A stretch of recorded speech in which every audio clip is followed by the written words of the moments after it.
Hi friends, welcome to செயின்ஸ் kitchen. இன்றைக்கி நம்ம சூப்பராக வீட்டில் இருக்கிற 3 பொருட்களை வச்சு ஒரு அருமையான ஸ்வீட் செய்ய போகிறோம். அவ்வளோ அருமையாக வாயில் வச்சோடனே கரையும்.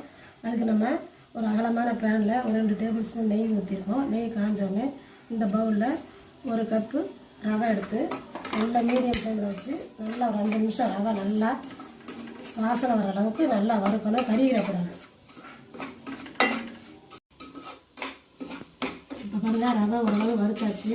அதில் ஒரு 2 டேபிள் ஸ்பூன் ஏற்கனவே நான் இந்த தேங்காய் திருகி ட்ரையாக வறுத்து வச்சுருக்கேன். வறுத்த தேங்காயும் போட்டு வதக்கிட்டு கொஞ்சம் போல் பாதாம், பிஸ்தா, முந்திரி பருப்பை பொடி பண்ணி வச்சுருக்கேன். அதையும் லைட்டாக போட்டு சேர்த்து நம்ம வறுத்துக்கலாம். இதெல்லாம் நம்ம சேர்த்து வறுக்கும்போது வாசனை அவ்வளோ சூப்பராக வரும்.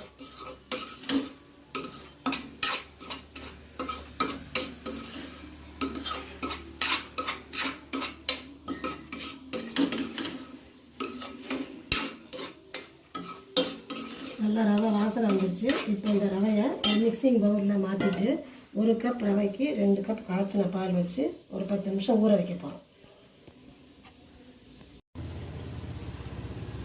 இப்போ அந்த வறுத்த ரவையை நம்ம ஒரு பாத்திரத்தில் மாற்றியாச்சு. 2 கப்பு பால் எடுத்து வச்சுருக்கோம்.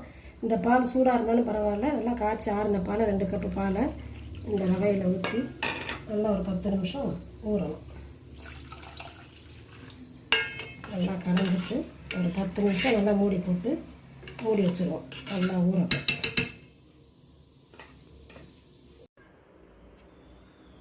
பாருங்கள், இந்த ரவை பாலில் நல்லா ஊறிச்சு.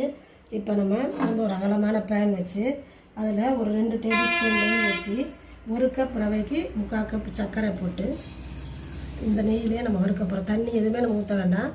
இந்த சுகரை நம்ம இந்த கேரமலைஸ் பண்ண போகிறோம். மீடியம் ஃப்ளேமில் வச்சு அது நல்லா கரையட்டும். அதுக்கடையில் இங்கே ரவுண்டான பிளேட்டில் லைட்டாக நெய் தடவி நம்ம இருக்கிற நட்ஸ் எல்லாம் இருக்குல்ல, அதை தூவி வச்சுட்டு இதை நம்ம கிண்டின பிறகு இதில் வைக்க போகிறோம். அவ்வளோ ஒரு பேன் வச்சு 2 டேபிள் ஸ்பூன் நெய் ஊற்றி 3/4 கப் சுகர் போட்டு ஒரு ஹை ஃப்ளேமில் 2 நிமிஷம் வச்சு நல்லா நம்ம கேரமலைஸ் பண்ணிக்கணும்.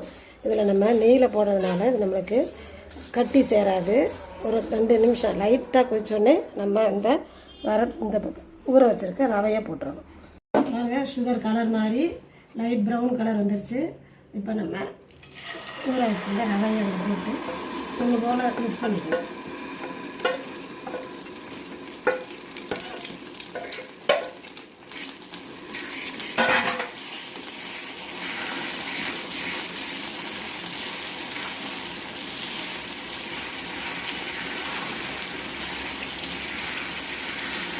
நல்லா ஒன்று போல் எல்லாம் ஒன்று சேர்ற அளவுக்கு நல்லா நம்ம மிக்ஸ் பண்ணிக்கலாம். நல்லா கிண்டி இருக்குமா. இதில் கொஞ்சம் ஸ்வீட்னஸ் எதுக்காட்டுறதுக்காக கொஞ்சோண்டு உப்பும் வாசனைக்காக ஏலக்காய் பொடியும் சேர்த்து இன்னும் நல்லா அதில் பேனில் ஒட்டாத அளவுக்கு நல்லா ஒன்று போல் இன்னும் கிண்டணும். சரிங்களா? நல்லா இந்த பேனில் கொஞ்சம் கூட ஒட்டாமல் நல்லா உருண்டு வந்துருச்சா, அவ்வளோதான். இப்போ நம்ம ஸ்டவ் ஆஃப் பண்ணிட்டு ஏற்கனவே இங்கே பிளேட்டில் லைட்டாக நெய் தடவி இந்த நட்ஸ் எல்லாம் தூவி வைக்கணும். அது மேலே நல்லா ஒன்று போல்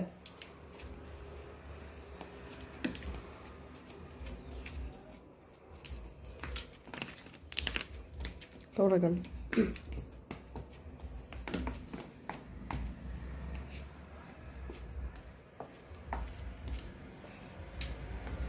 ஒன்று போல் மோல்ட் பண்ணி நல்லா ஆறின பிறகு அதை நம்ம சின்ன சின்ன கேக்குகளாக கட் பண்ணிட வேண்டியது. அவ்வளோதான். நல்லா ஆறும். நல்லா மோல்ட் பண்ணி விட்டுட்டு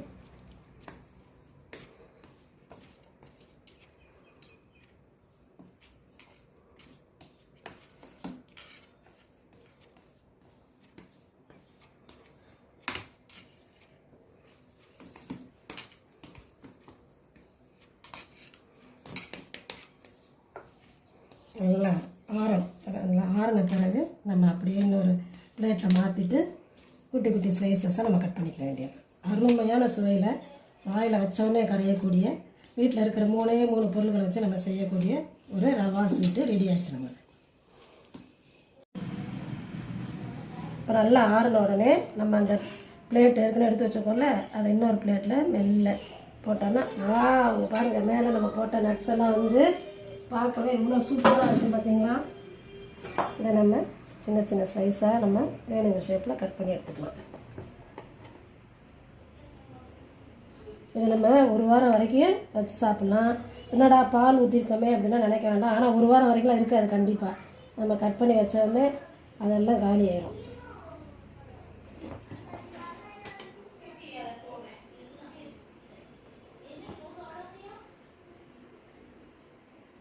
அவங்க மேலே நம்ம போட்ட நட்ஸ் எல்லாம் வந்து எவ்வளோ சூப்பராக இருக்குது. ரொம்ப சிம்பிளான டேஸ்டியான அருமையான ஒரு ரெசிபி. அதை எடுத்து உங்களுக்கு காமிக்கிறேன் பாருங்கள். நல்லா கேக் மாதிரி எவ்வளோ சாஃப்டாக இருக்கா. டேஸ்ட்டும் அவ்வளோ அருமையாக இருக்கும். இதே மாதிரி அளவுகளோட நீங்களும் உங்கள் வீட்டில் இந்த ஸ்வீட் செஞ்சு அசத்துங்க. தேங்க்ஸ் ஃபார் வாட்சிங். இந்த வீடியோ பிடிச்சா லைக் பண்ணுங்கள், ஷேர் பண்ணுங்கள், கமெண்ட் பண்ணுங்கள். முதல்ல எங்கள் வீடியோ பார்க்குறீங்கன்னா சப்ஸ்கிரைப் பண்ணிக்கோங்க. தேங்க்யூ.